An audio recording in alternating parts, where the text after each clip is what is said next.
What are you doing, Guns? I'm walking with my beautiful wife. It's one of my favorite fishing spots in the world. It's such a beautiful day. It's hot. It's like you want to go slow. You know what I'm saying? Yeah. It's not one of those days you want to walk fast. No, it's a meander kind of day. It's such a beautiful day. And there's a nice breeze, and that's nice to keep you cool down. And keep the bugs away. Keep the bugs away. It's now edging into late summer, so the bugs have certainly died down. There's not a lot of bugs, mosquitoes and stuff. That's the beautiful part about Michigan, that once the spring ends, the bugs aren't bad. You know what I'm saying? Yeah. Even at night, you don't even hear them. It's silent out there. Totally silent. Although we did hear a demon last night. You want to talk about that, honey? Well, maybe. So there's what happened? Across our road, they usually plant alfalfa or soybeans or something, but this year they planted corn. And it's now like 7 feet tall, just this brick wall of corn. So we were out there last night looking at the northern lights. We saw a shooting star. Yeah, we saw just as we walked up, we were looking at the northern lights. It's like shining above the cornfield. We're both looking dead right there, and all of a sudden this massive shooting star, it looks like a firework, man. It's just like shoots out of the sky, bright glow. I mean, it didn't even look real. It looks like it happened right over the cornfield. We both saw it. We were like, what the frick, did you see that? Like it happened right over the cornfield. That's what it looked like, but it wasn't, of course. So then we're sitting there contemplating the stars and God and the beauty and the northern lights and the universe and the solar system and all that. And then all of a sudden he tells me, shh. And I'm like, what? I'm listening. I don't hear nothing. I start talking. He's like, shh. All of a sudden we heard breathing in the cornfield, like right in front of us. This heavy breathing. Heavy breathing. No. Or yeah, but it was like big animal. It was kind of a huffy sort of. Yeah, it was a big animal. And it wasn't a porcupine or a possum or a skunk or a. Yeah. So. But we're trying to, and so immediately when I heard that, because he heard the corn rustling first, I didn't hear that, but then we both heard the breathing, and I grabbed him. I'm like, come on, let's go back to the house. But he wanted to hear what it was, so he stayed. But we were trying to figure out what it was, and so we were contemplating. You were trying to drag me back to the house. Come on. I'm like. So, but we were contemplating, like, what could it be? Because it wasn't a deer, clearly, because a deer would not have been that close. And it would have snorted and would have stomped, and it wouldn't have been, you know what I mean? It wouldn't have been breathing like that. Not to mention, a deer couldn't have got into that cornfield without making a bunch of noise. Well, that's what we determined, is that nothing could have gotten into the cornfield without making a bunch of noise. I don't care what animal it was. It's really dense. It's dense. Yeah, it's a wall of corn. It's a wall of corn. And even though there's like rows, they're not really rows. They're just kind of willy-nilly, just solid corn. Well, they're so thick that, the rows are non-existent even if I was trying to weave my way through it, I'd still be making a ton of freaking noise. You couldn't do it. So there's no animal that we could come up with that would have gotten that close to us without making noise and then breathing heavy. Yeah, I mean, I couldn't believe it. I heard like a rustle, and she's still talking. I'm like, shh. She keeps talking. I'm like, shh. And I heard like a rustle. I'm like, but it was weird because it was close. By the time I heard the rustle, whatever it was only like 20 yards away. Then I heard the breathing, and I'm like, did you just hear breathing? And then she's like, yep. I'm like, and then I heard it again. And I'm like, and then that's when I grabbed him and we were trying to drag him off. So the only thing that I could determine that it was a demon, because we were having some pretty spiritual conversations at that point. And I don't know, Gunnar, what do you think it was? I mean, I'm not ruling out demons, because we know they exist. We know they've attacked you in the past. Mm-hmm. The night that she first came to visit me in prison, she was visited by a demon. She drove 5 hours and stayed at a hotel because she was coming to visit me for the first time, to kind of, I guess, officially consummate our relationship in real life, meaning see each other. Not consummate, but see each other for real, Yeah, confirm it. Yeah, so, and the devil didn't like it. So somehow he knew her and I together is bad for him. And so that night, she was laying there getting ready for bed, and a freaking demon, a monster, when you tell him what it sounded like. It was the, You were wide awake too, right? yeah, You I weren't was right breathing awake. I heard it. It sounded like a snarling animal. in the room. Heavy breathing, snarling, right at the foot of my bed. And so I knew right away what it was. It had an ugly smell. I knew it. I knew it wanted to devour me, but it wasn't allowed to. There's probably 30, 40 seconds of me with my eyes closed, like realizing I pinched myself. Like, am I awake? Weird mushroom. Something's been eating it. Yeah, must be edible. And then so I finally said, I rebuke you in the name of Jesus, leave me. And it immediately, like within a millisecond, left. And I got out of bed. That's how I know I wasn't sleeping. I got out of bed and I went to the bathroom and I splashed water on my face and I went back to bed and I fell asleep peacefully. But remember the next day I told you about it when I visited you at prison. And anyway, so I mean, they're real. Everybody knows they're real. Everybody who's a Christian. You've seen people who are demonically possessed too. Yeah. There's a lot of people in the government. There's a lot of politicians. There's a lot of celebrities. Well, and here's the other thing is that in the Gospels, many verses say that Jesus, Rebuked demons. yeah, brought demons out of people. So, I mean, nothing's changed in 2,000 years. We're still the same human species. If demons, were embodied in people then, possessed people then, you know that they're still doing it now. Today, there's demons have become almost normal. Saying that Yeah. they accept it as normal. People's behavior, they have demon possessed, and they do think a kid grows up. You raise him a good kid with morals and values and ethics, and he's a good kid. He's always been a good kid. Then one day, he thinks he's a girl, or he starts.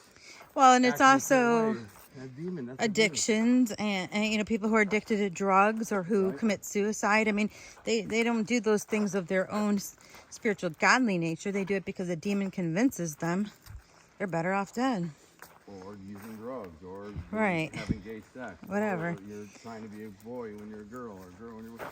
Yeah. Anyways, I don't really fear demons because No, because got you've Jesus. got the power of Jesus. I don't right? at all feel because I've walked through the valley in the shadow of death in prison. Well, here's the thing. It's still scary, but Had I honestly thought that was some kind of animal at first, a bear or something, or a wolf or a coyote or something, a bobcat. I don't know, something. could have been.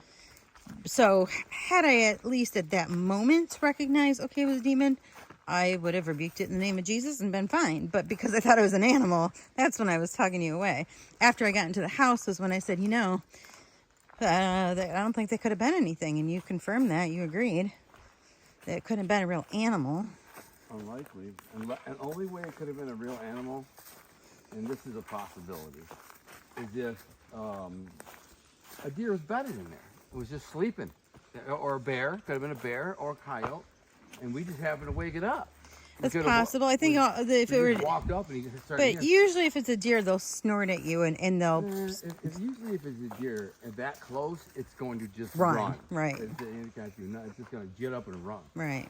Then sometimes if they wake up and they didn't hear you, come walking up and they didn't smell you because the wind was blowing to our advantage there. But So if they didn't smell us, didn't hear us till they woke up, then you might have a kind of. yeah, but here's the thing, though. This is what's perplexing is we'd been standing out there for a good 10 minutes, talking quite loudly, oohing and ahhing over the shooting star and the northern lights, having discussions. We weren't being quiet.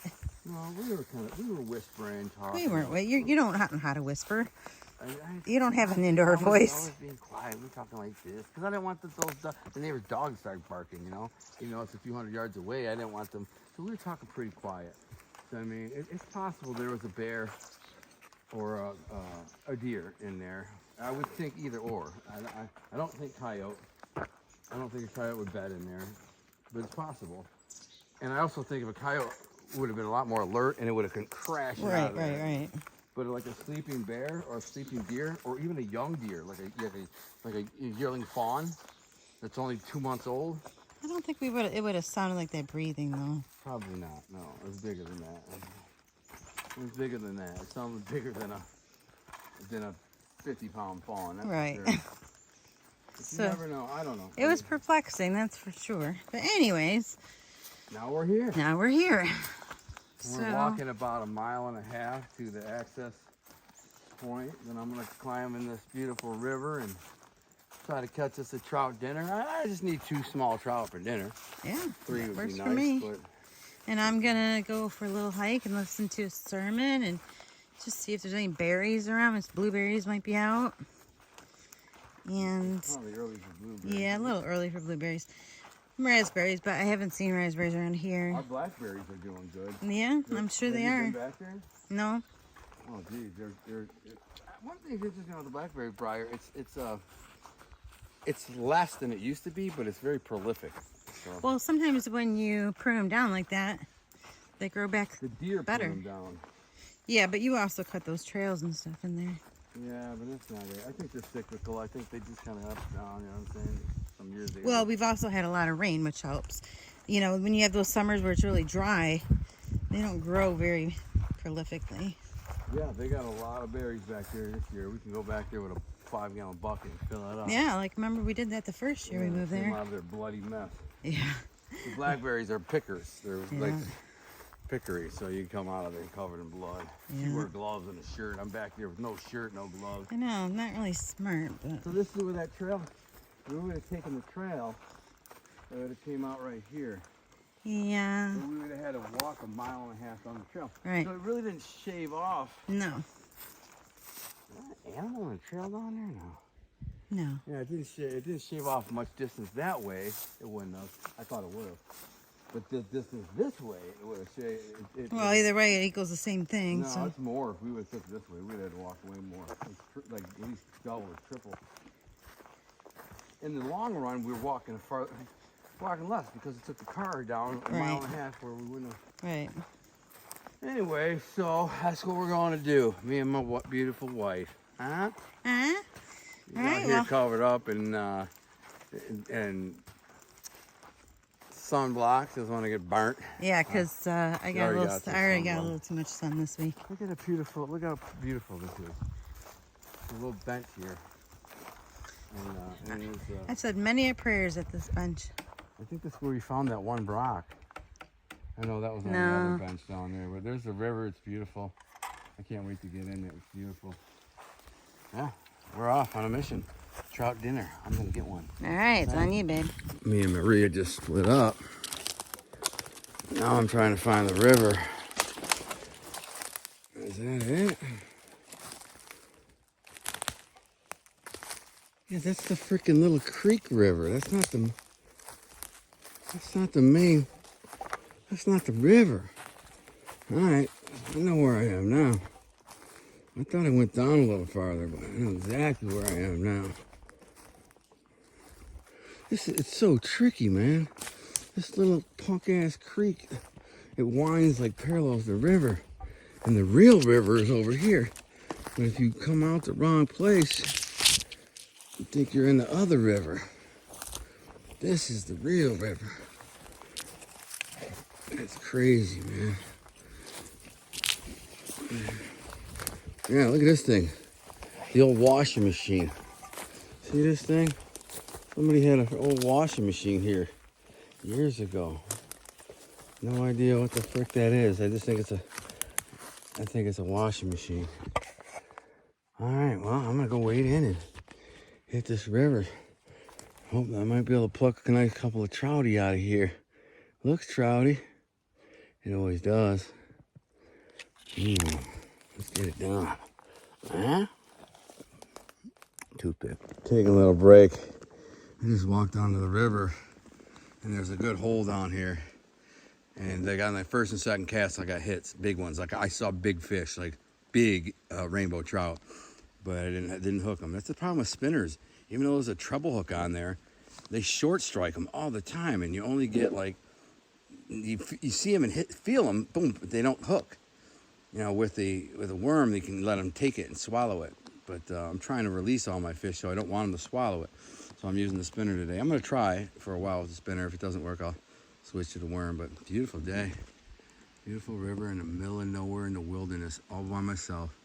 Me, God, the wind, the animals, and the fish. My happy place.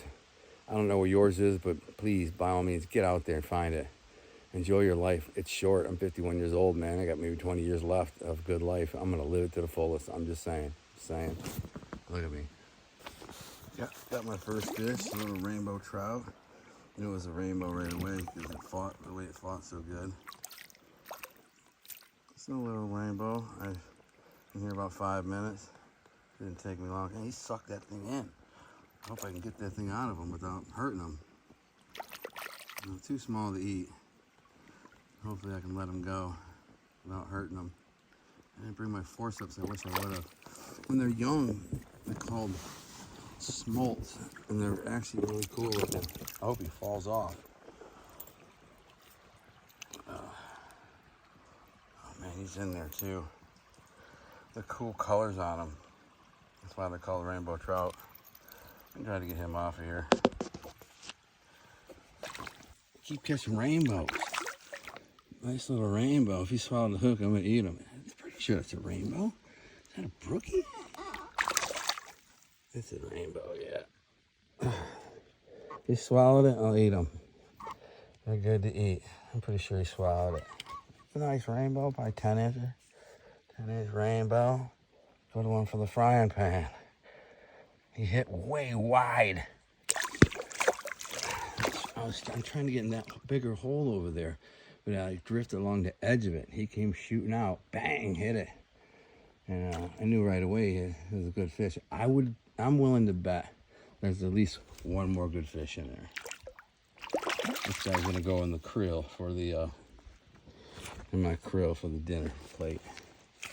Now, I gotta show you this. I'm breaking through all this brush to get down to a hole that's about 100 yards down. It is so hard to break through. It's almost like, I don't know if it's God or nature. It grows like its own barrier.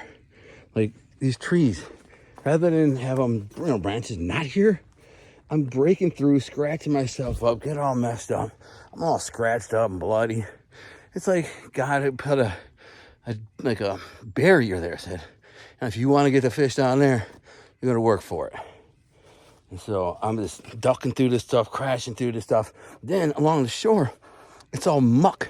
Certain parts of the shore, it's all silt and muck, and then you step in it. And I'm out of breath because I was just crashing through some, and I almost fell. Like I was going down, and my hand at the last second, I just thrashed my hand out and happened to grab like a stick. Got lucky. Didn't even know it was there. I'm like, whoa, and then grab a stick. Had it not been, I went and was forced to swim. My phone's not even in my duck case, like the waterproof case. It's in my krill. I mean, it may keep it dry. It may not. I don't know. But, dude, it's so hard to get through here. It's like an impenetrable barrier. People just don't know, man, until you get out here and try this, how freaking hard it is. It's just brutal. But every once in a while, I'll see one of those little red flowers, and I'll catch a trout, and it's all worth it. Just saying. Well, I had to climb this big hill, and I like to sing a little bit as I'm approaching where I meet Maria, because I want her to know it's me, not freak out. It could be some crazy or something. So I always sing something.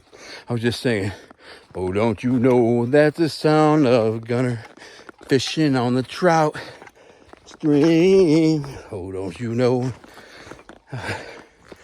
That way she can hear me coming. Because she's all alone back here. So it can be a little freaky. Especially after the Children of the Corn demon thing last night. I had so much dirt and mud in my shoes. I didn't catch that many fish. I got like 4 or 5 rainbow trout. One is a keeper. Which still could, I'll eat it. But I think I actually have some frozen brook trout in the freezer. Huge ones. I have a couple huge, like 16-inch brookies. One's like 16, the other ones are like 12, 13. Monster brookies, frozen, deep froze. I bust them out with this rainbow and make a fish dinner. Oh, there she is, hiding from me right now. You aren't gonna scare me. I'm gonna try to scare you. I'm a hunter. I see everything. Yeah, no, I would have seen you over there because I'm looking. How are you? Let me see my wife now.